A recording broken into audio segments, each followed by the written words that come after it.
Bonsoir et bienvenue dans cette nouvelle édition de Autrement Politique. Ce soir, nous aborderons deux sujets brûlants dans l'actualité de notre pays. La coalition des partis d'opposition et les conditions pour une élection apaisée. À l'orée de l'élection présidentielle d'octobre 2025, les partis d'opposition sont appelés à s'unir pour peser plus lourdement dans le débat national.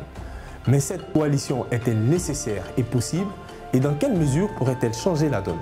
S'agissant de l'échéance électorale d'octobre 2025, tous les partis s'accordent pour une élection apaisée. Pour autant, les conditions sont-elles réunies? Quels sont les points de blocage? Les invités que nous recevrons ce soir feront de leur mieux pour vous éclairer sur ces différents sujets. Autrement Politique, c'est l'émission pour vous, pour nous, pour tous.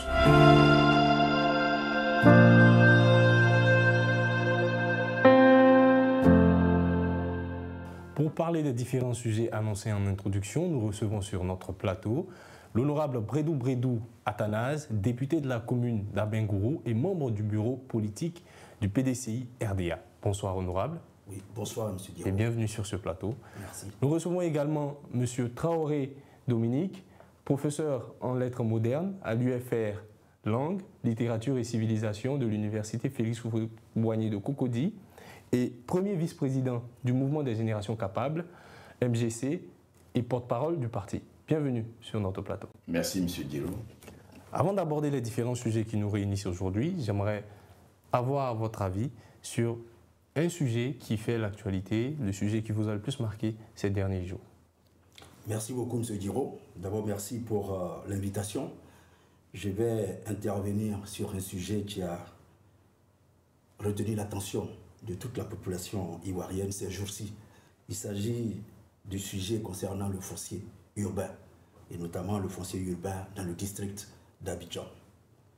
Nous avons donc noté depuis quelques jours une vague de protestations d'honnêtes Ivoiriens qui ont acquis dans les règles des parcelles de terrain et qui sont confrontés à une dépossession frauduleuse, voire même une expropriation de leurs biens par des réseaux mafieux.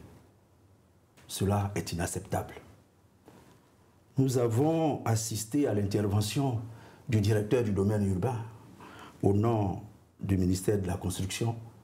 Ces propos n'ont guère rassuré les Ivoiriens. Il a semblé minimiser ce phénomène. Il a semblé dire que le nombre de cas frauduleux est marginal. Cela aussi ne peut pas être accepté. Tout Ivoirien qui a un problème dans sa vie et dans son fonctionnement doit être assisté par le gouvernement. Nous avons aussi noté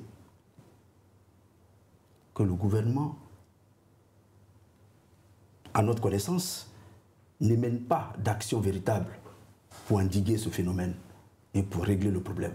Alors que monsieur le responsable du domaine lui-même reconnaît que des réseaux mafieux existent et que des ACD sont produits de façon frauduleuse. Cela nous amène à penser que des personnes du ministère de la Construction pourraient être complices de tous ces réseaux mafieux. Nous avons aussi noté notre collègue Assalé Timoko qui a mené une investigation sur ce sujet et dans son rapport revient de façon récurrente un nom, M. Komé Bakari, qui est très souvent cité dans les cas litigieux au niveau du domaine urbain de la ville d'Abidjan. Et là encore, nous n'avons pas connaissance d'une action engagée par le ministère de la Construction pour essayer d'éclaircir cette situation. Ce qui est incompréhensible pour nous. Parce que la moindre des choses, c'est de chercher à élucider pour voir si les faits qui sont reprochés à ce monsieur sont fondés ou pas. Alors, face à cette situation, le président du PDCI RDA, le président Tidiane Thiam, a instruit le président du groupe parlementaire PDCI RDA pour qu'il rassemble très rapidement, dès la semaine prochaine, tous les députés du groupe parlementaire PDCI-RDA pour produire une déclaration dans ce sens, pour interpeller le gouvernement sur sa responsabilité à protéger les Ivoiriens et leurs biens. Il nous a demandé d'aller plus loin, de saisir également le président de l'Assemblée nationale pour que soit mise en place une commission d'enquête parlementaire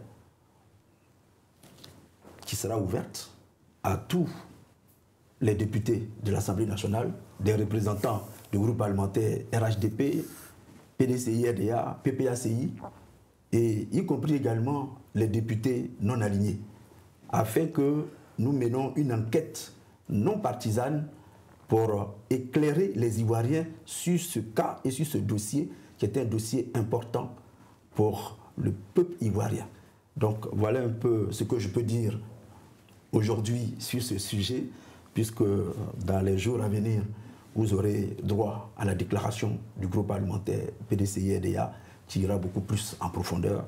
Et également, nous espérons que le président de l'Assemblée nationale donnera une suite favorable à notre requête, parce que le dossier concernant le foncier est un dossier qui concerne tous les Ivoiriens. Merci, honorable. Merci pour votre avis sur ce sujet. Professeur, votre avis sur un sujet d'actualité? Mais c'est le même sujet d'actualité qui a retenu mon attention et l'attention de tous les Ivoiriens, la question foncière. Je voudrais faire quelques commentaires, mais commencer par dire que cette question n'est pas nouvelle. La dernière crise qu'on peut dénommer l'affaire Komé Bakary est vraiment une étape dans toutes les crises du foncier que nous connaissons, que ce soit au niveau urbain comme qu'au niveau du monde rural. La première chose, en tant que parti politique, Mouvement des Générations Capables, nous affirmons notre solidarité aux victimes. Nous leur disons Yako. Mais nous interpellons toutes les parties prenantes dans cette affaire. Le gouvernement, l'Assemblée nationale, l'honorable Breidou l'a si bien indiqué, et c'est heureux qu'il y ait des initiatives de ce côté. Mais il faut sensibiliser tout le corps social, toutes les populations. Il l'a dit, c'est une question d'intérêt national. La première chose, il faut que cette fois-ci, les enquêtes ne restent pas lettres mortes. Il faut que cette fois-ci, toutes les affaires liées au problème du foncier en rapport avec M. Komé connaissent une issue et que les responsabilités soient situées. Quand je dis cela, il faut aussi interpeller les Ivoiriens. On ne peut pas jouer avec la terre. La terre, c'est l'âme du pays. Un de mes collègues, que je ne citerai pas, me rappelait lors d'un colloque à l'étranger, parce qu'il a acquis des terres en Côte d'Ivoire. Il m'a dit, professeur, vous savez, c'est curieux, mais il est plus facile pour moi, ressortissant d'un pays étranger, d'acquérir des terres en Côte d'Ivoire que dans mon propre pays. Cela interpelle. C'est pour cela que s'il y a des corrupteurs, des gens qui s'accaparent les terres des autres, c'est bien parce qu'il y a des complicités. Mais les complicités viennent d'où? Viennent des citoyens ivoiriens eux-mêmes. Et donc, cette énième crise du foncier traduit l'état éthique de notre pays. La Côte d'Ivoire est traversée par une crise profonde des valeurs qu'il faudra attaquer de front. Il faut juguler la corruption. Quel est le rapport des Ivoiriens à l'argent? Comment comprendre que des agents, des fonctionnaires, des responsables, dans des ministères comme le ministère de la Construction, se rendent complices, moyennant des billets de banque, de tels actes qui mettent à la rue des familles? Il faut que tout cela soit traité. Il faut sensibiliser les populations. Il faut que les Ivoiriens se réveillent et arrêtent de brader, de jouer avec leurs terres. Mais vraiment, nous souhaitons que ces initiatives annoncées par l'honorable Breidou, mais vraiment aillent à leur terme et que pour une fois, la question foncière là soit regardée de très près et que des solutions idoines soient trouvées pour dédommager, rétablir dans leurs droits tous ceux qui ont été spoliés. C'est ce que je peux dire sur cette question. Merci, professeur. Merci à vous Merci, pour votre avis, pour vos différents avis sur ce sujet d'actualité que nous suivons tous de près. Pour en revenir au premier thème qui nous réunit ce soir, à savoir l'élection présidentielle de 2025, d'octobre 2025, et la coalition des partis d'opposition. Très cher monsieur, nous approchons à grands pas de ce jeu électoral. Aujourd'hui, plusieurs voix s'élèvent pour demander aux partis d'opposition de trouver une alternative, de sorte à proposer un changement. Alors, honorable Bredou, quel est votre avis sur cette question de coalition des partis d'opposition? Merci beaucoup, M. Diro, pour cette question. Alors, avant de répondre à votre question, je voudrais déjà vous dire que nous, au PDCI-RDA, nous avons toujours travaillé dans cet esprit, l'esprit de coalition, l'esprit d'action commune entre tous les partis de l'opposition. Quand, en 2018, le PDCI-RDA et le RDR, qui étaient ensemble dans un mouvement qu'on appelait le RHDP, et quand nous nous sommes séparés, le président Bédié a tout de suite mené déjà des actions pour faire en sorte que les partis politiques de l'opposition parlent d'une seule voix pour pouvoir faire barrage au RHDP. C'est ainsi qu'en 2021, quand le président Laurent Gbagbo a été acquitté et qu'il est rentré au pays, il a eu une rencontre avec le président Bédié à Daoukro pour aborder ces sujets d'action commune entre les partis de l'opposition. C'est ainsi que pour les élections législatives de 2021, qui ont eu lieu plus précisément le 6 mars 2021, nous avons pu trouver un accord entre le PDCI-RDA et le parti du président Laurent Gbagbo. À cette époque, ce n'était pas encore le PPACI. Et c'est comme ça que nous sommes allés ensemble aux élections législatives. On a pu s'accorder sur plusieurs circonscriptions. Il y a des circonscriptions où on n'a pas pu trouver un terrain d'entente, mais on avait un accord pour aller ensemble. Après ces élections législatives, quand nous avons démarré nos mandats à l'Assemblée nationale, de façon régulière, les députés du PDCI-RDA travaillent en étroite collaboration avec les députés du PPACI. Lorsqu'il s'agit des projets de loi d'importance pour l'intérêt supérieur de la nation, les députés du PDCI-RDA et les députés du PPACI s'accordent sur le vote que nous devons opérer concernant ces projets de loi qui nous sont amenés par l'exécutif. Professeur Traoré, quel est votre avis sur cette question d'union des partis d'opposition pour faire porter leur voix? Alors, l'union des partis d'opposition est plus que nécessaire. C'est une nécessité impérieuse. Pourquoi? Mais parce que l'élection présidentielle d'octobre 2025 est sans commune mesure une élection particulière pour la Côte d'Ivoire. Elle est cruciale. Elle ne ressemble à aucune autre élection. Regardez simplement le contexte international, sous-régional et national. Vous comprendrez ce que j'essaie de dire. Du point de vue du contexte international, le monde est en situation de guerre. Vous avez bien vu les échanges en direct, quelque chose d'inédit s'est passé hier entre les protagonistes de la guerre en Ukraine. Les États-Unis, l'Ukraine, le président ukrainien lui-même. Et vous avez bien vu qu'il y a une orientation qui est donnée et qui tend à pacifier un tant soit peu le monde. Regardez au niveau sous-régional, à côté de chez nous, ici, au nord, dans le Sahel. La menace djihadiste est à nos portes.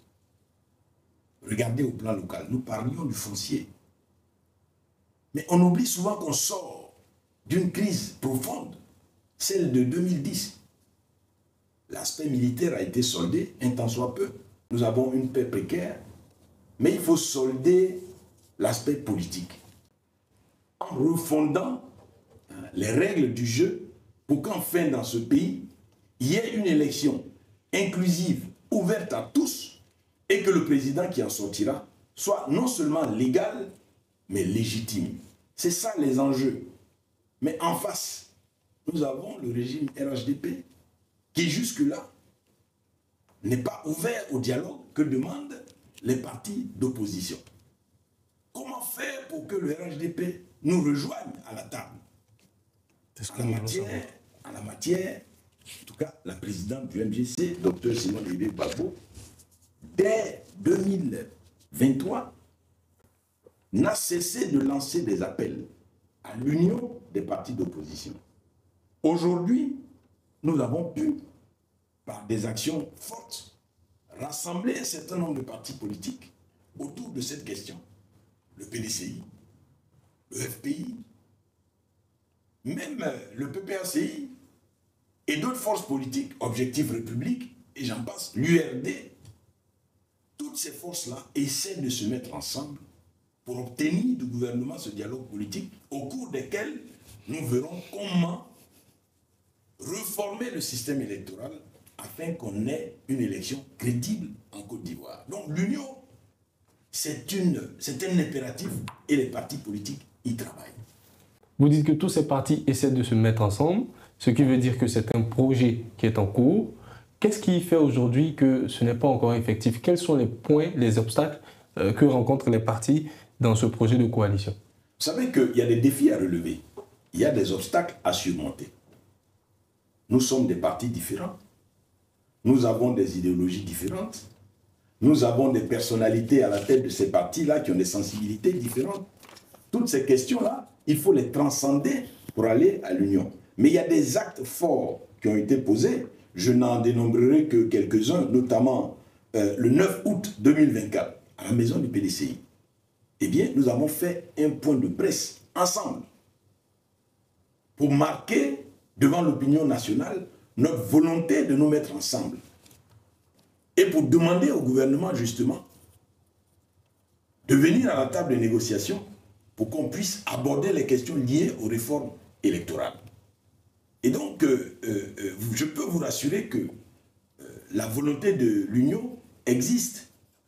Elle est réelle. Elle se traduit progressivement en actes. Évidemment, vous avez raison, il faut aller plus rapidement, il faut aller plus vite, il faut des actes davantage concrets qui vont interpeller le gouvernement pour qu'enfin, eh bien, ce dialogue-là ait lieu. Je pense même que c'est dans l'intérêt du gouvernement lui-même. Sinon, comment peut-on envisager autrement une issue à ce processus? Merci, professeur. Honorable Bredoux, oui. Le professeur a parlé d'un point presse qui a été fait de manière commune à la maison du parti. Cela ressemble au point presse qui a été fait en 2015, nous rappelant du Comité national de coalition. Qu'est-ce qui fait qu'aujourd'hui, ou quelles sont les mesures qui sont prises aujourd'hui pour que ce projet de coalition des partis d'opposition ne puisse pas ressembler à celui de 2015 où finalement les différents partis de cette coalition se sont mis à parler de manière discordante? Merci beaucoup, monsieur Diro. Je voudrais, à la suite du professeur Traoré, vous dire qu'au niveau de la coalition, le PDCI-RDA s'inscrit totalement dans une coalition des partis de l'opposition. Depuis donc cette rencontre du mois d'août 2024, nous continuons de travailler ensemble avec tous les partis de l'opposition. Nous sommes mis d'accord sur les principes. Aujourd'hui, nous travaillons au niveau des modalités pratiques pour consolider un peu nos points de vue au niveau de tous les partis et commencer à mener des actions communes sur le terrain. Aujourd'hui, quand vous suivez un peu l'actualité de notre pays, Nous notons que le pouvoir en place, le RHDP, ne donne pas des gages pour un dialogue politique inclusif entre les partis de l'opposition et le parti au pouvoir. Nous avons également écouté le président de la CEI qui ne semble pas vouloir faire la révision de la liste électorale pour 2025. Si nous voulons nous mettre d'accord sur les règles du jeu, nous voulons nous mettre d'accord sur la réforme de la CEI, il n'y a que au cours d'un dialogue politique inclusif que nous pouvons régler tous ces problèmes majeurs. Nous avons entendu le porte-parole du gouvernement, il n'y a pas très longtemps, dire qu'il n'est pas nécessaire d'organiser un dialogue politique aujourd'hui en Côte d'Ivoire parce que toutes les institutions fonctionnent. Donc celui qui a un problème, il saisit une institution pour régler son problème. Mais disons-nous la vérité, les problèmes que nous avons sur la table ne peuvent pas se régler ni au tribunal, ni devant une institution. Je vous explique pourquoi. Pour l'éligibilité du président Laurent Gbagbo, ça ne peut se régler que par une décision politique. Pour l'éligibilité du ministre Blé Goudé, ça ne peut que se régler par un dialogue politique.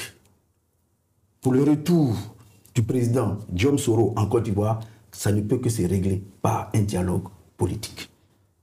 En ce qui concerne la réforme de la CEI et la modification de la loi électorale, effectivement, nous pouvons introduire une proposition de loi au niveau de l'Assemblée nationale. Nous avons d'ailleurs, au niveau du groupe parlementaire PDCI-RDA, préparé deux propositions de loi. Lesquelles? Une proposition de loi pour la réforme de la CEI et une proposition de loi pour la modification de la loi électorale. Mais nous savons comment fonctionne l'Assemblée nationale de notre pays. Nous sommes minoritaires. Le parti au pouvoir détient la majorité à l'Assemblée nationale.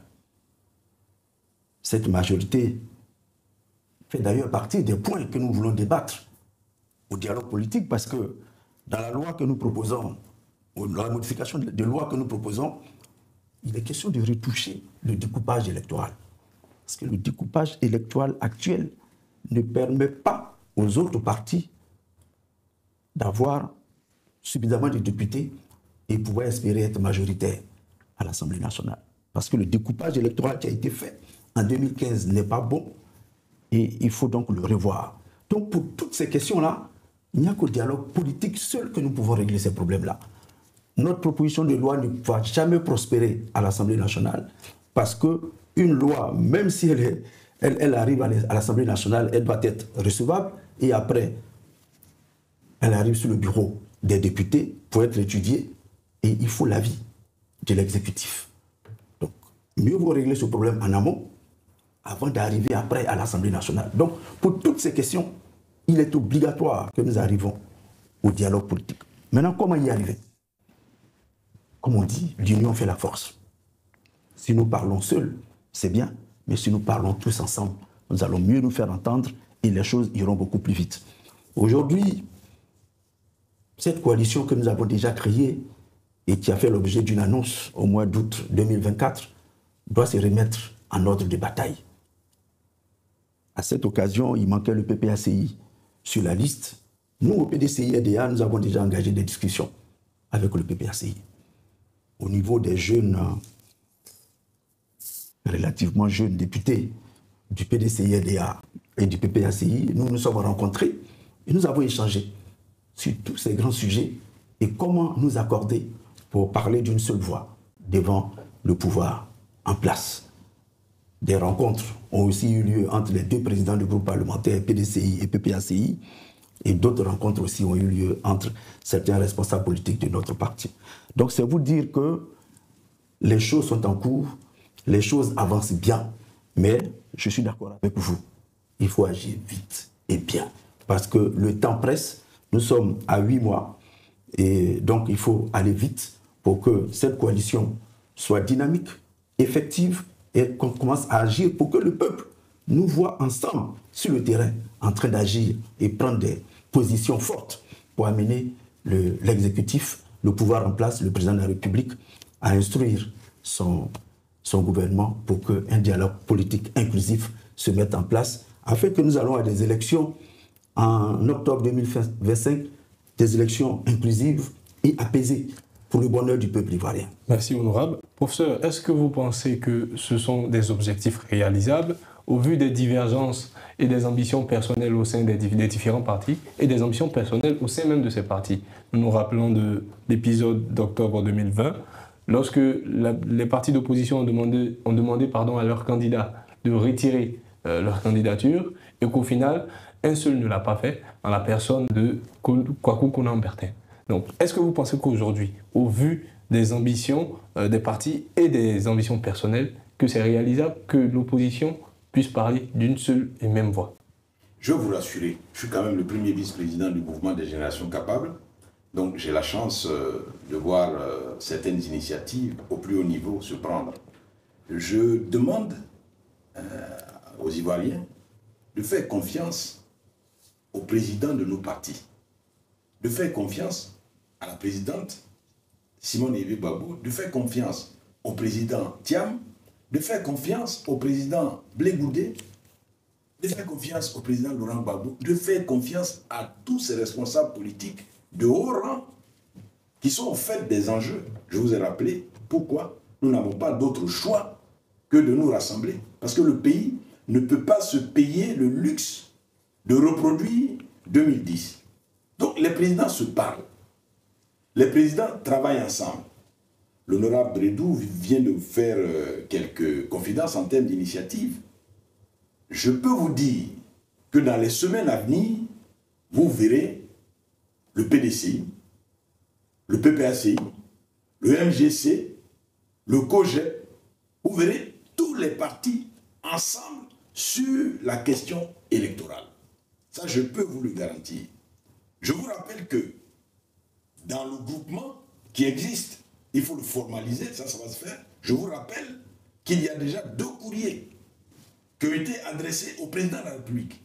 Évidemment, nous avons reçu des réponses qui ne sont pas satisfaisantes, puisque le ministre de l'Intérieur qui répond estime que le dernier dialogue qui a eu lieu en 2022, je crois, a réglé toutes les questions. Mais non, toutes les questions ne sont pas réglées. Vous êtes d'accord avec moi que nous attendions environ, il faut au moins 12 millions, 13 millions d'électeurs sur la liste électorale. Nous n'en avons à peine que 8 millions, 5, 9 millions. Un corps électoral amaigri qui ne correspond en rien relativement à la population électorale que nous attendons. Il faut régler ce problème. Il faut régler les problèmes de sécurité. Il faut régler les problèmes de financement.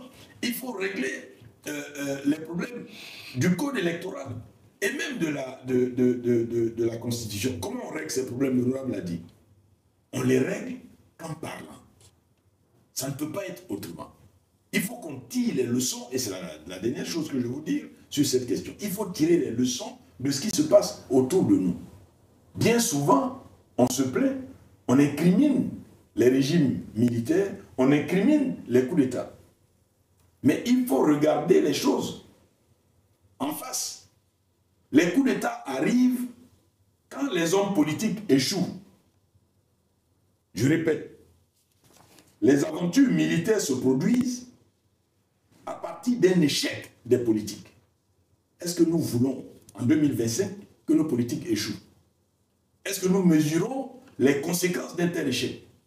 Eh bien, nos présidents à nous, de tous ces partis-là, refusent d'engager la Côte d'Ivoire dans cette impasse-là. C'est pour cela que l'union des forces de l'opposition et au-delà, l'union des forces vives de la Côte d'Ivoire se fera pour que cette élection soit transparente, ouverte, crédible, sans aucune violence. Voilà ce que je peux vous dire. Vous avez parlé du dialogue politique qui est le meilleur moyen pour parvenir aux revendications de l'opposition. Dialogue politique qui s'est finalisé par la signature d'un accord en 2022. Cet accord-là aurait dû être suivi par un comité. Il n'a pas été fait. Pensez-vous que si jamais le gouvernement répond aujourd'hui à l'opposition et va à un dialogue politique, est-ce que les revendications auront pourront être appliquées avant l'élection d'octobre 2025? Alors, vous savez que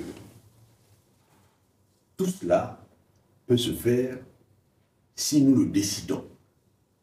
Personne ne le fera à la place des acteurs politiques, à la place des citoyens ivoiriens. Je vous parle d'un dialogue ouvert et inclusif. Tous les dialogues qui ont eu lieu, vous avez bien vu qu'il n'y a pas eu de résultat. Pourquoi il n'y a pas de résultat? Mais parce que le dialogue lui-même était biaisé. Cette fois-ci, nous sommes au pied du mur. Il faut un dialogue inclusif, ouvert, qui mette sur la table toutes les questions et qui les règle. Et si nous décidons, mais vraiment d'attaquer de front les problèmes et de trouver des solutions pour aller vers des élections transparentes, nous le pouvons. Et on parle de temps. Enfin, il y a du temps. Aujourd'hui, nous avons des moyens. Régler le problème de la liste électorale prendrait combien de temps si nous voulons le faire? Il faut recouper les fichiers. Vous avez l'outil informatique. Nous avons des moyens techniques pour régler ces questions-là. C'est la décision politique qu'il faut prendre. Et la décision politique, il faut la prendre rapidement pour que ce dialogue-là ait lieu. En la matière, la responsabilité du gouvernement est grande. C'est le gouvernement qui a les leviers, qui a les manettes. C'est lui qui doit pouvoir agir pour que ce dialogue ait lieu. Vous imaginez, si les forces de l'opposition convoquent par elles-mêmes un dialogue, que va dire le gouvernement? Que les forces de l'opposition sont en train de préparer des actions subversives. C'est pour cela que ce dialogue-là ne peut pas se faire sans le gouvernement. Et les forces de l'opposition tendent la main au gouvernement. Il faut que le gouvernement vienne à la table. C'est de l'intérêt même du gouvernement de faire en sorte que nous sortions par le haut. Voilà ce que je peux vous dire.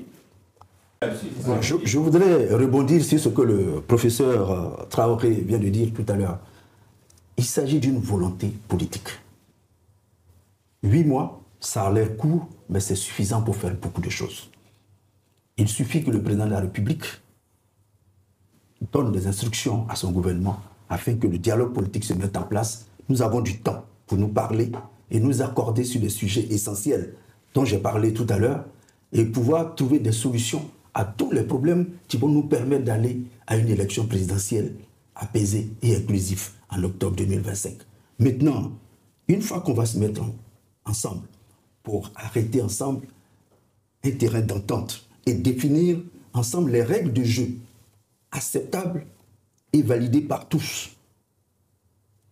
il s'agira après de les traduire pour certaines décisions en projet de loi et pour d'autres, certainement, les tribunaux prendront la main en ce qui concerne l'éligibilité du président Laurent Gbagbo et les autres. Il y a une loi d'amnistie que le président de la République devra prendre. Donc pour toutes ces choses-là, tout peut se faire dans le temps et très rapidement. Mais ce qui est essentiel aujourd'hui, c'est de trouver le temps de nous asseoir ensemble autour d'une table pour aborder tous ces sujets.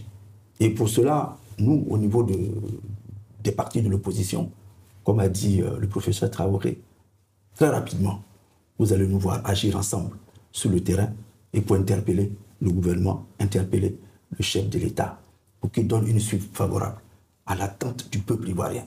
Parce que nos populations ne veulent plus une élection qui entraîne des morts, une élection autour de bagarres, ni avant, ni pendant, ni après les élections. Et pour cela, il faut que nous nous accordons sur les règles du jeu et faire en sorte que tout le monde soit candidat. Comme ça, celui qui sera élu, les autres l'appelleront pour le féliciter comme ça se fait ailleurs. Et c'est ce que nous cherchons pour notre pays. Et cela est faisable. Mais pour ça, il faut que nous allons au dialogue politique. Seul le dialogue politique peut nous permettre de régler tous les problèmes actuels et nous permettre de nous mettre d'accord sur les règles du jeu pour mettre en place les conditions d'une vraie démocratie dans notre pays, une démocratie inclusive en Côte d'Ivoire. Certes, cette union des partis d'opposition est perçue comme un signe de maturité par ceux qui le demandent. Par contre, d'autres perçoivent cette union comme un aveu de faiblesse vis-à-vis du pouvoir en face qui est dominant. Que répondez-vous à cela? Non, ce n'est pas du tout un aveu de faiblesse.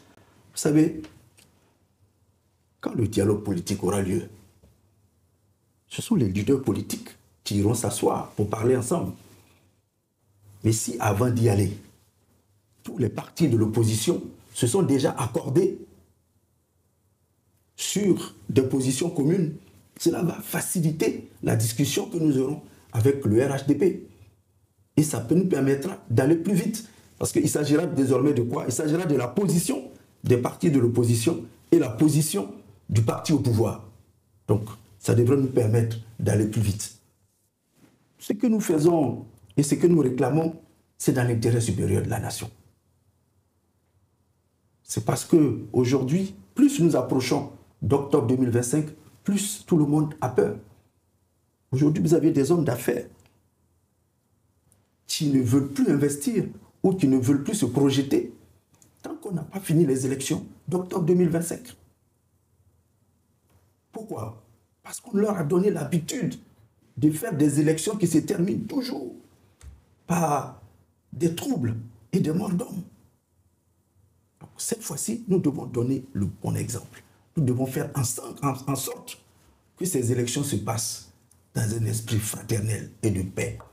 Et qu'il y ait une opposition sans heurts, sans affrontement. Et que le meilleur gagne et que le perdant félicite celui qui a gagné. Voilà, c'est cela l'intérêt de cette coalition. Et elle va se mettre en marche très rapidement. Elle existe déjà, les discussions continuent. Comme a dit le professeur Traoré, elle va se mettre en marche. Et ensemble, nous espérons que nous aurons une oreille attentive auprès du chef de l'État pour que ce dialogue politique se mette en place. Pour mettre fin à cette première partie de notre entretien, j'aimerais vous demander, très chers invités, quel est votre message à l'endroit des différents partis d'opposition, des autres formations politiques, pour que cette union des partis d'opposition soit effective? Professeur? Alors, je voudrais, à l'endroit de tous les partis politiques, rappeler que nous avons tous un devoir de responsabilité. Cette fois-ci, il faut adresser un message fort à nos populations qui commencent à douter de la parole politique, des hommes politiques. Il faut accélérer le travail autour du mémorandum sur lequel nous essayons de nous accorder avant même que de pouvoir aller au dialogue politique. Il faut lever les obstacles. Le temps presse, il faut aller vite, mais il faut avoir confiance. À l'endroit aussi de nos militants, à l'endroit des citoyens ivoiriens, je rappelle qu'il faut avoir confiance en nos responsables. Et moi, je suis confiant.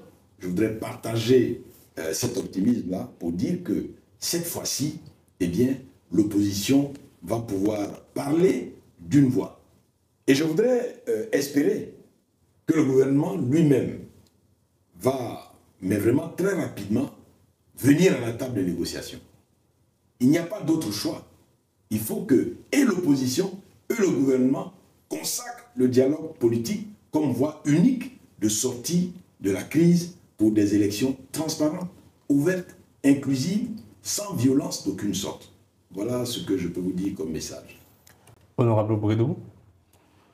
Merci. Je voudrais donc à la suite du professeur Traoré dire que cette coalition que nous demandons, parce que je tenais quand même à préciser cela, c'est une coalition pour définir ensemble, entre tous les partis de l'opposition, les règles du jeu. Nous mettre d'accord sur les conditions à remplir, à mettre en place, en accord avec le RHDP, pour que nous ayons des élections libres, ouvertes, transparentes, inclusives et apaisées. C'est cela. Mais pour faire ça, la population peut nous faire confiance. Nous avons déjà démarré en août 2024. Les discussions continuent. Nous nous sommes pratiquement accordés sur les modalités d'une coalition pour aller rencontrer le RHDP autour de la table du dialogue politique pour nous accorder sur les points essentiels et aller à des élections apaisées. Merci très chers invités pour vos différentes interventions sur ce sujet. Ce qui nous amène au deuxième thème qui nous réunit ici ce soir, à savoir les conditions pour une élection apaisée. Si le dialogue politique est nécessaire pour que les conditions soient réunies, certains se posent la question sur quelles sont les autres conditions qui permettraient d'arriver à une élection apaisée. Honorable. Merci beaucoup, M. Diro.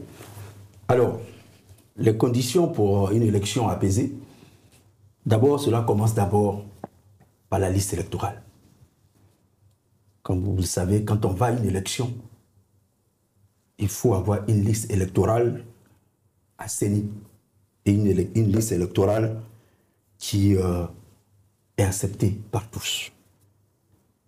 Nous avons, avant la dernière révision de la liste électorale en octobre-novembre 2024, nous avions 8 millions d'électeurs en Côte d'Ivoire pour une population d'un peu plus de 29 millions, soit à peu près 27% de la population.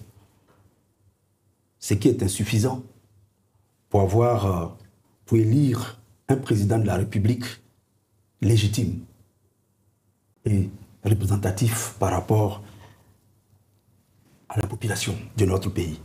Quand on sait que tout près à côté de nous, le Ghana, 55% de la population électorale par rapport à la population totale. Au Sénégal, 39%. Au Bénin, 42%. Au Nigeria, 41%. Nous, au PDCI-RDA, après avoir fait les calculs avec nos experts et avec le président Tidiane Thiam, nous avons annoncé qu'il fallait un minimum de 4 millions de nouveaux électeurs sur la liste électorale. Nous avons pu enrôler 943 000 nouveaux électeurs en octobre-novembre 2024. Donc nous avoisinons les 9 millions. Donc sur les 4 millions, on va dire que nous avons eu à peu près 1 million déjà. Nous savons dans quelles conditions se sont déroulées cette période d'enrôlement d'octobre 2024. Dans quelles conditions? Les communications ont démarré tardivement. La mise en place de tout le process au niveau des tribunaux pour délivrer les certificats de nationalité aux différents requérants, ça a mis du temps. À tel point que dès les débuts, il n'y avait pas foule au niveau des lieux d'enrôlement. Il a fallu aussi que notre président, le président Tidiane Thiam, prenne son bâton de pèlerin et qu'il fasse le tour de toute la Côte d'Ivoire pour sensibiliser les Ivoiriens afin que les gens prennent conscience de l'enjeu qui avait cours. Dans la deuxième moitié de la période de l'enrôlement, les lieux d'enrôlement, les bureaux d'enrôlement étaient régulièrement remplis de nouveaux requérants, ce qui nous a permis d'avoir 943 000 personnes. Après la fermeture des lieux d'enrôlement, les Ivoiriens ont continué de préparer leurs documents. Aujourd'hui, ils sont nombreux qui ont toutes les pièces requises pour se faire enrôler sur la liste électorale. Ils attendent simplement qu'on ouvre les lieux d'enrôlement. Alors, pour cela, nous avons fait une proposition concrète.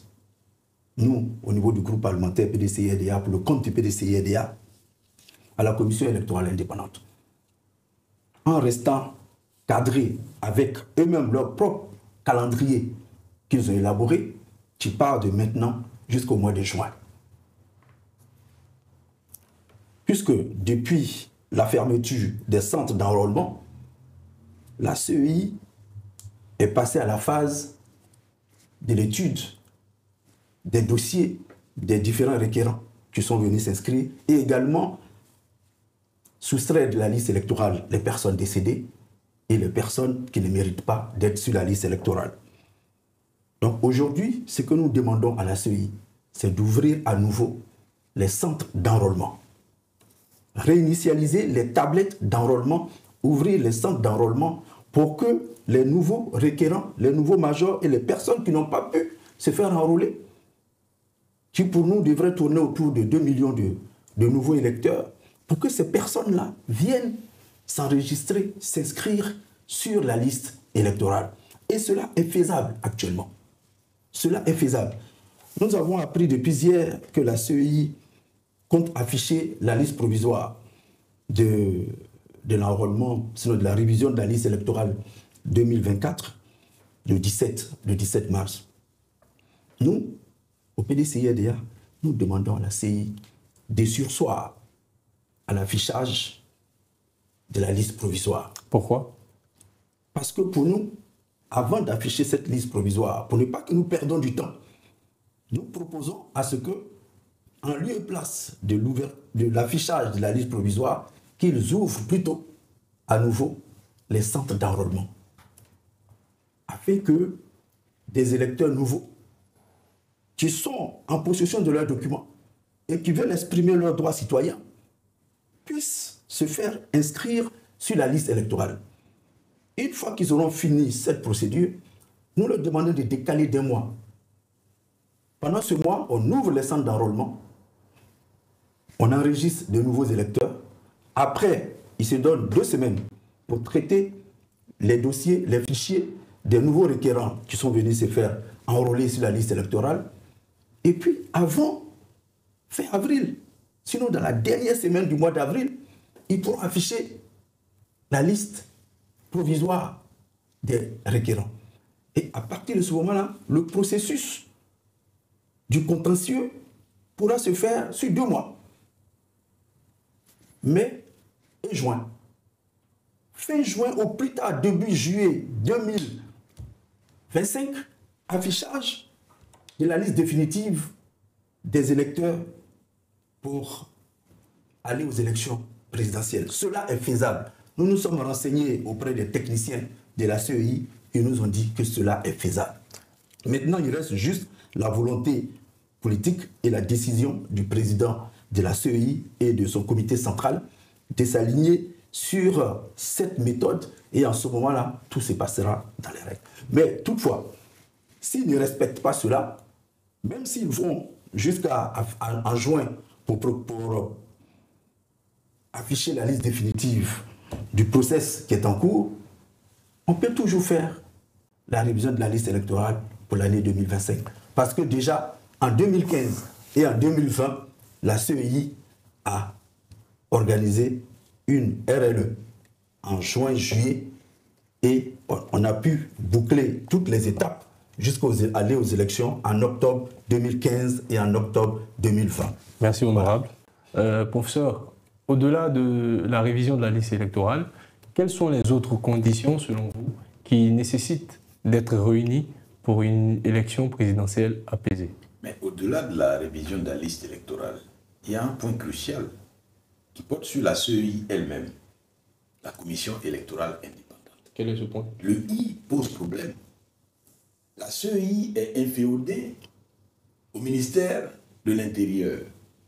Or, dans ce pays, des hommes et des femmes ont mené un combat pour qu'il y ait une structure indépendante chargée d'organiser justement les élections, parce que les Ivoiriens, les partis politiques ne faisaient pas confiance au gouvernement, au ministère de l'Intérieur pour organiser une élection transparente. La CEI n'est pas indépendante. Il faut revoir la CEI.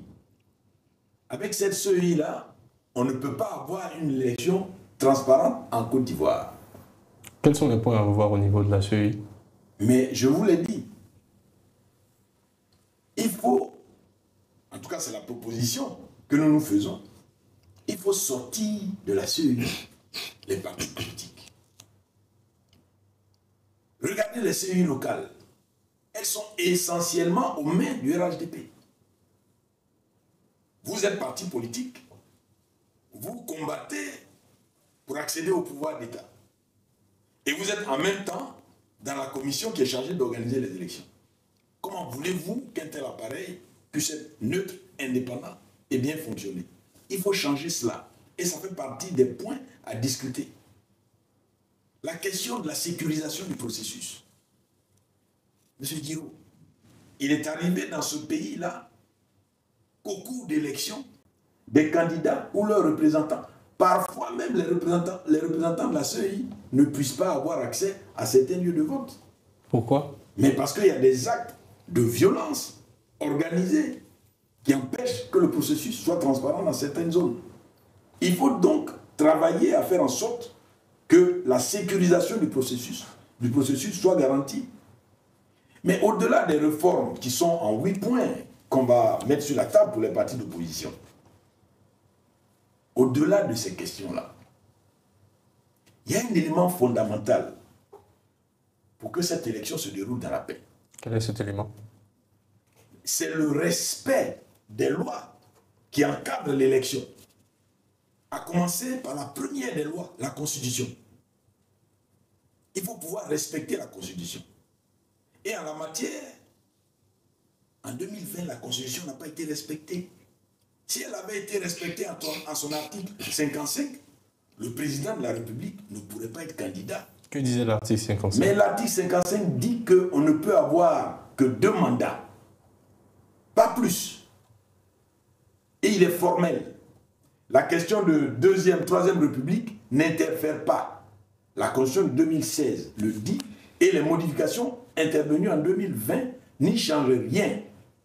Le RHDP a préféré, à travers le Conseil constitutionnel, faire une interprétation politique de cet article pour permettre au président de la République d'être candidat. Mais c'est une question fondamentale. Il faut la remettre sur la table. Et c'est cette question-là qui peut libérer complètement le processus électoral.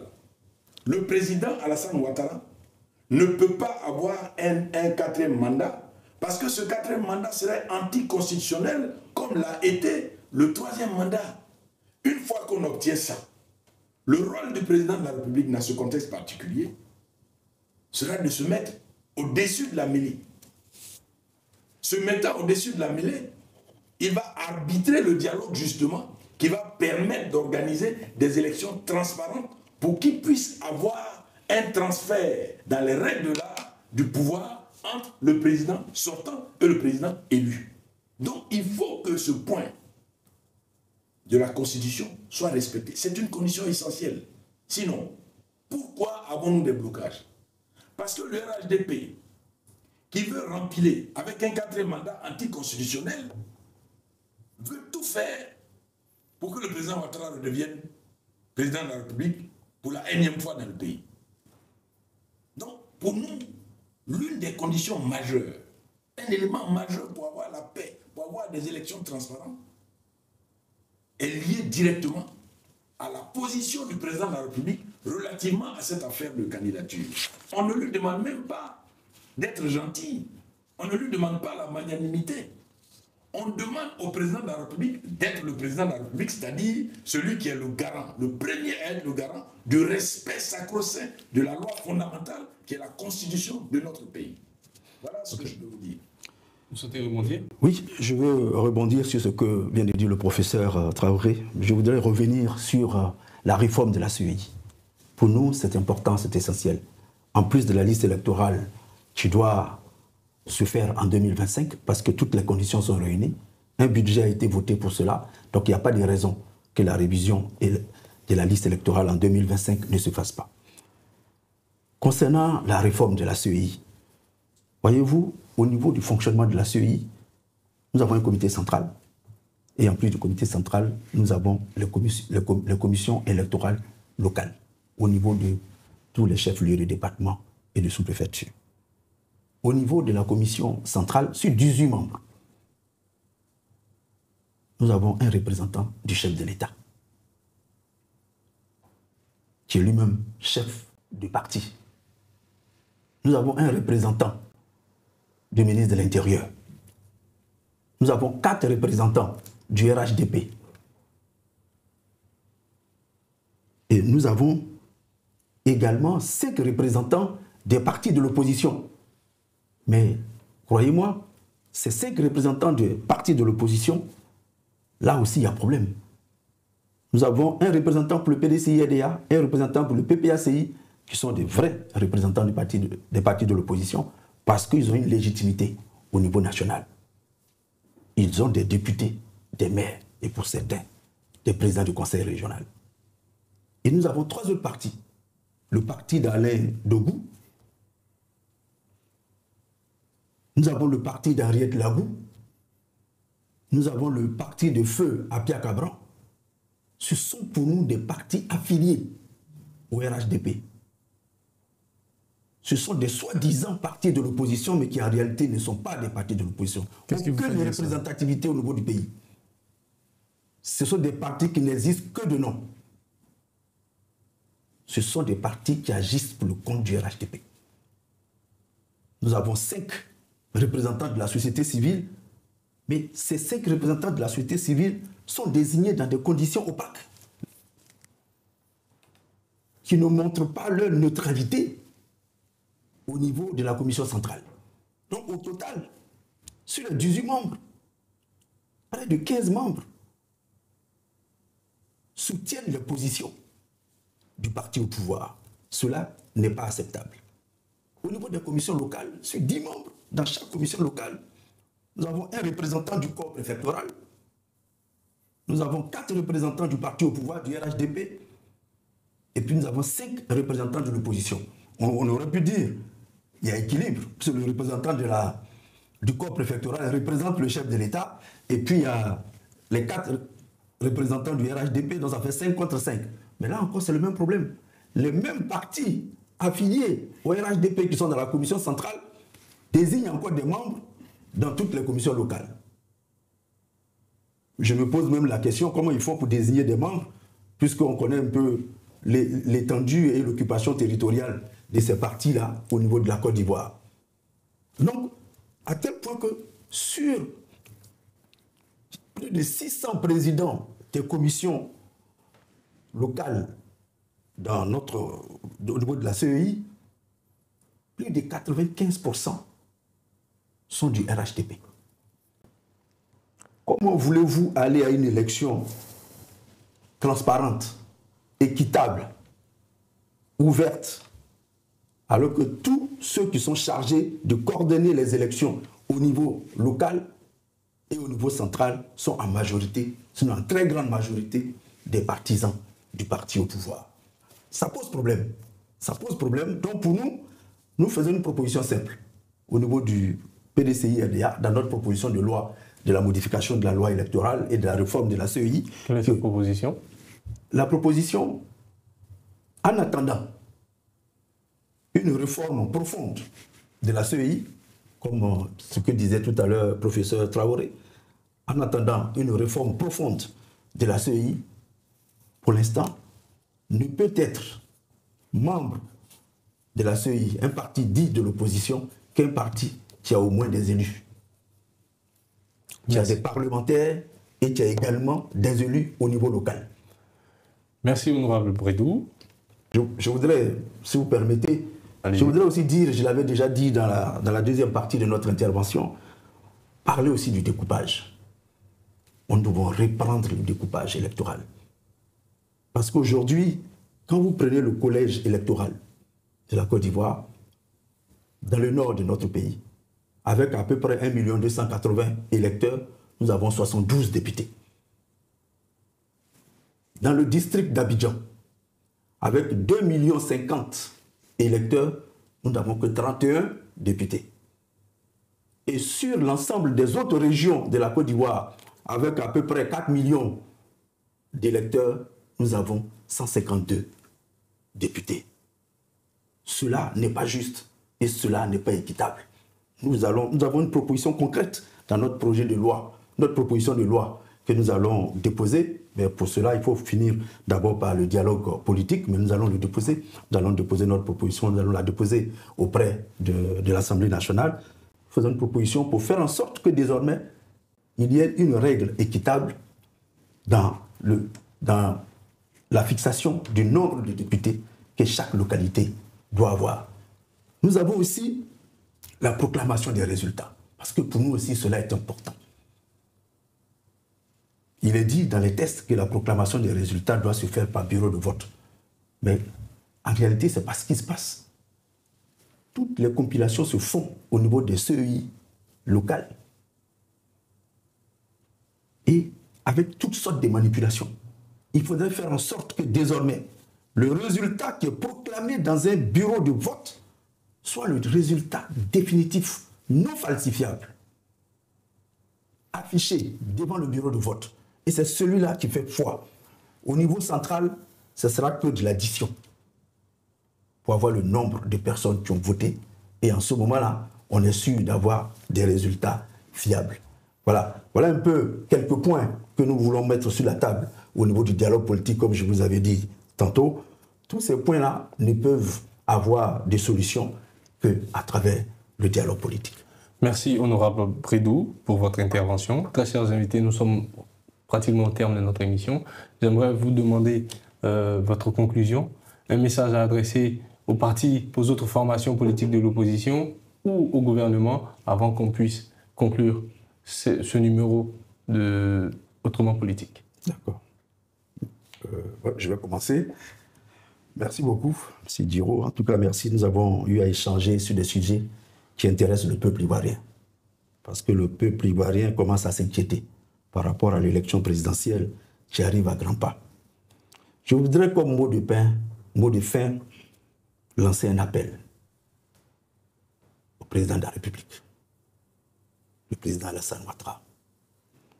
Aujourd'hui, depuis le décès du président Aimé Henri Konan Bédié, le président Alassane Ouattara est le doyen de tous les leaders politiques de Côte d'Ivoire. Il a fait son temps. Ça fait 15 ans qu'il est au pouvoir et qu'il gère l'État de Côte d'Ivoire. Tout récemment, il a aussi été désigné comme le parrain du prix Félix Houphouët-Boigny de la recherche de la paix. Je voudrais donc demander au chef de l'État de faire un geste de paix au peuple ivoirien, à l'endroit de tous les partis de l'opposition. Mettre en œuvre toutes les conditions pour que très rapidement le dialogue politique que nous réclamons puisse se mettre en place. Et pour que nous trouvions ensemble des solutions politiques à tous les problèmes que nous avons énumérés ici ce soir lors de ce débat que nous animons. Nous comptons sur lui et nous pensons qu'il va faire le geste qu'il faut pour que cette année, nous allons à une élection ouverte où tous ceux qui ont un projet pour le peuple ivoirien, tous ceux qui veulent être candidats puissent être candidats et faire en sorte que nous ayons un arbitre qui n'a pas de parti pris. Merci, honorable. Voilà, Professeur. Merci beaucoup. Alors, je voudrais, au terme de cette émission, et au nom de Dr Simone Evi Gbagbo, président du mouvement des générations capables, lancer à mon tour un appel, premièrement, à l'opposition, aux partis d'opposition, aux organisations de la société civile, à la société religieuse, à tous les Ivoiriens. Et lancer un deuxième appel au gouvernement. Le premier appel aux partis politiques dans l'opposition est de leur dire de rejoindre la coalition en cours de formalisation avec le MGC, le PDCI, le COGEP, d'autres partis, le PPACI aussi. Il faut qu'on puisse travailler à être ensemble pour faire en sorte, dans l'union, d'obtenir le dialogue politique. Je demande aussi vraiment aux populations ivoiriennes, sur cette élection, de se mobiliser, de donner aussi de la voix pour qu'on ait une élection, cette fois-ci, qui soit sans violence. Et que pour une fois dans notre pays, on puisse donner l'exemple. Ce n'est pas une fatalité que d'avoir une alternance démocratique avec une passation de pouvoir dans les règles de l'art, dans la paix. Il faut que les populations prennent leur part dans ce défi à relever. À l'endroit du gouvernement, je voudrais demander, vraiment à l'instar de l'honorable Bredou, que le gouvernement accepte l'initiative du dialogue politique. C'est à lui d'organiser ce dialogue. Nous avons, en tant que pays, un grand rôle à jouer dans la sous-région. Nous devons ramener la paix dans la sous-région. Mais pour ramener la paix dans la sous-région, il faut que nous-mêmes nous ramenions la paix à l'intérieur de nos frontières. Et la paix ne peut pas se faire sans dialogue. La paix ne peut pas se faire en dehors du processus démocratique transparent. Et c'est le gouvernement qui a vraiment la clé de ce dialogue politique et nous demandons au président de la République mais vraiment de poser un acte fort, l'honorable l'a dit, pour permettre à ce pays-là de sortir du cycle infernal des violences politiques pour rentrer dans la normalité d'un pays de paix, ce que nous avons connu, mais vraiment durant les années précédentes. Voilà le message que je voudrais donner au nom du MJC, au nom de la présidente du MJC, Dr Simone Ekpa-Popo. Merci. Merci, professeur. Merci, très chers invités, d'avoir répondu à notre invitation. Très chers téléspectateurs, voici qui conclut ce numéro d'Autrement Politique. Nous avons été ravis de vous recevoir aujourd'hui. Nous vous donnons rendez-vous dans une semaine pour un autre numéro. D'ici là, portez-vous bien.